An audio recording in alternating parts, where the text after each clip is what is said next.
આજના વિડીયોમાં એવા ઉપયોગી આઈડિયા શેર કર્યા છે કે તમારા કામ પણ સરળ થશે, તમારો કિંમતી સમય અને મહેનત પણ બચશે. તો વિડીયો ખૂબ જ ઇન્ફોર્મેટિવ છે, એન્ડ સુધી જોજો અને સારો લાગે તો લાઇક કમેન્ટ કરજો. તો જુઓ, સૌથી પહેલાં અહીંયા તમને અડધી બાયની જે ટી શર્ટ છે ને તેને ફોલ્ડ કરવાની એટલે કે સકેલવા માટેની ખૂબ જ સરસ આઈડિયા બતાવું છું. તેના માટે છે ને આપણે આ રીતના ઊંધો કરી ટી શર્ટને અને પાથરી લેવાનું. સરસ જુઓ. ત્યાર પછી તેને એક બાજુથી આ રીતે વાળવાનું અને બીજી બાજુથી તેની ઉપર આ રીતે જ વાળવાનું. જુઓ, આ રીતે તૈયાર થઈ જાય પછી આપણે આ રીતે ઉપરથી તેને વાળતા જવાનું. જુઓ, નાની આપણે ઘડી લેવાની અને આ બાજુથી એક વખત વાળવાનું અને તેમાં જે પોકેટ જેવું બને છે ને તેમાં આપણે આ રીતે તેને નાખી દેવાનું. જુઓ, પરોવી દઈશું.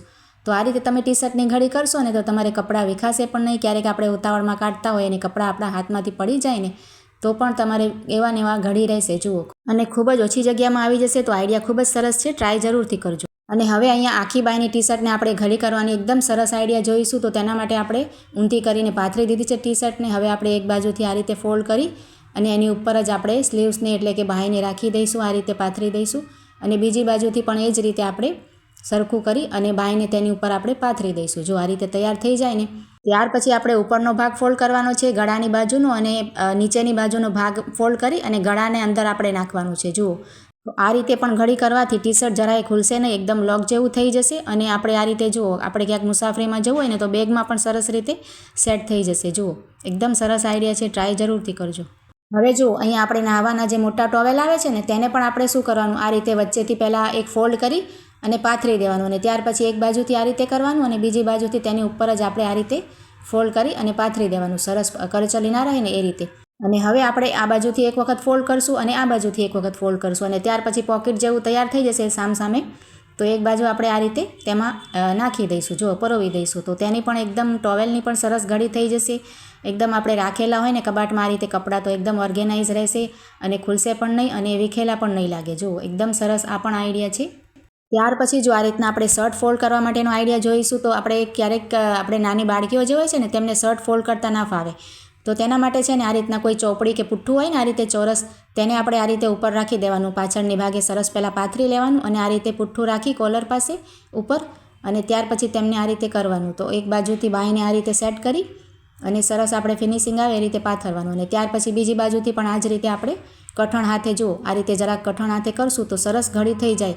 અને કોઈને ના ફાવતું હોય ને જે આપણે શીખતા હોય તેને પણ સરસ રીતે આવડી જાય. જુઓ, આ રીતે ચોપડીની મદદથી આપણે ફિનિશિંગ સારી આવશે. જુઓ, પછી આપણે આ રીતે ફોલ્ડ કરી લેવાનું અને આ રીતે ફેરવી આગળની બાજુ અને ઉપરથી ચોપડી દેખાઈ જાય. જુઓ, આ બાજુથી તો આપણે પુઠ્ઠું કે ચોપડી જે પણ રાખી હોય ને તેને આ રીતે કાઢી લેવાની હળવે હાથે. તો ખૂબ જ સરસ આપણે શર્ટની પણ ઘડી થઈ છે. જુઓ, તો આઈડિયા સારો લાગ્યો હોય તો એક લાઇક જરૂરથી કરજો.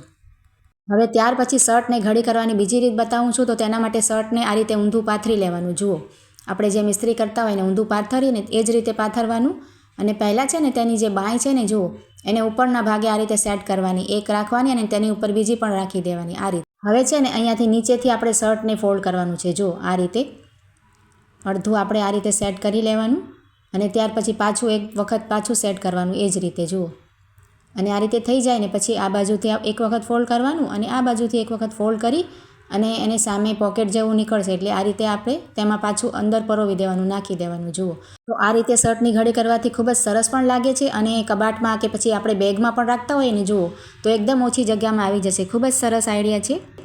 ત્યાર પછી જો અહીંયા નાઇટ ડ્રેસને ફોલ્ડ કરવાની એકદમ સરસ આઈડિયા આપણે જોઈશું. તો તેના માટે છે ને આ રીતે આપણે અહીંયા મેં લેડીઝ નાઇટ ડ્રેસ લીધું છે, તમે જેન્ટ્સનું પણ લઈ શકો. આ જ રીતે એ પણ આપણે ફોલ્ડ કરી શકાય. તો પહેલાં છે ને ટી શર્ટ હોય ને તેને આ રીતે પાથરી દેવાની, આપણે ઊંધી કરી અને આ રીતે પાથરી દેવાની. જુઓ, અને સરસ કરચરી ના રહે એ રીતે આપણે સરસ કરી લેવાની. ત્યાર પછી જે પાછળનો ભાગ છે ને તેની ઉપર આપણે પાયજામાને આ રીતે રાખવાનું. જુઓ, જેમ તમે વિડીયોમાં જોઈ શકો છો ને એ રીતે ઉપરનો ભાગ થોડોક મૂકી અને વચ્ચોવચ્ચ રાખવાનું. આ રીતે જુઓ, લંબાઈમાં આ રીતે રાખી અડધું ફોલ્ડ કરીને અને ત્યાર પછી આ રીતે ઘડી કરવાની. તમે વિડીયોમાં જોશો એટલે તમને સમજાઈ જશે. આ રીતે સેટ થઈ જાય ને પછી આપણે આ બાજુથી એક વખત કરવાનું અને આ ગળાનો ભાગ છે ને તેને આ રીતે અંદર પરોવવાનું. જુઓ, પોકેટ જેવું તૈયાર થશે ને તેમાં તો આપણે આ રીતે નાઇટ ડ્રેસને તમે ફોલ્ડ કરશો ને તો ખૂબ જ સરસ ઘડી થશે અને એકદમ ઓછી જગ્યામાં આવશે અને ખુલશે પણ નહીં. જુઓ, એકદમ લોક જેવું થઈ ગયું છે અને એક જ ફોલ્ડમાં આપણે બંને વસ્તુ સરસ રીતે સચવાઈ ગઈ છે. જુઓ, અહીંયાથી આપણને પાયજામો પણ દેખાઈ જાય.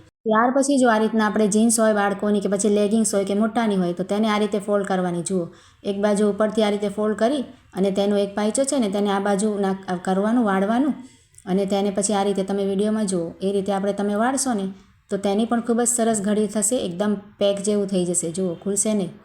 આ રીતે વાળવાથી ખૂબ જ સરસ ફોલ્ડ થશે. ખૂબ જ સરસ આઈડિયા છે.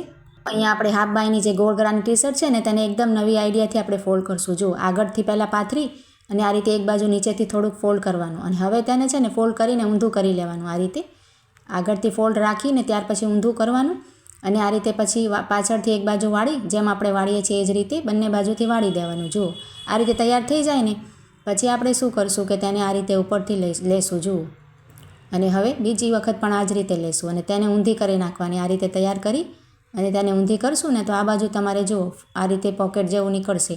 હવે આપણે તેને અંદરની ભાગે આ રીતે નાખી દેવાનું. જુઓ, આ રીતે હાથ નાખી અંદર અને તેની ટી શર્ટને નાખશું ને તો આ ઘડી પણ ખૂબ જ સરસ લાગે છે અને છે ને ખુલશે પણ નહીં તમારી, એકદમ સરસ રીતે કડક ઘડી થશે. જુઓ, તો આજના આઈડિયા કેવા લાગ્યા છે તે કમેન્ટ કરીને જરૂરથી જણાવજો અને સારા લાગ્યા હોય એક પણ આઈડિયા તો લાઇક જરૂરથી કરજો અને મારી ચેનલને સબસ્ક્રાઈબ કરજો અને વિડીયોને વધુમાં વધુ વધારે શેર કરજો. તો ચાલો મળીએ નવા વિડીયોમાં.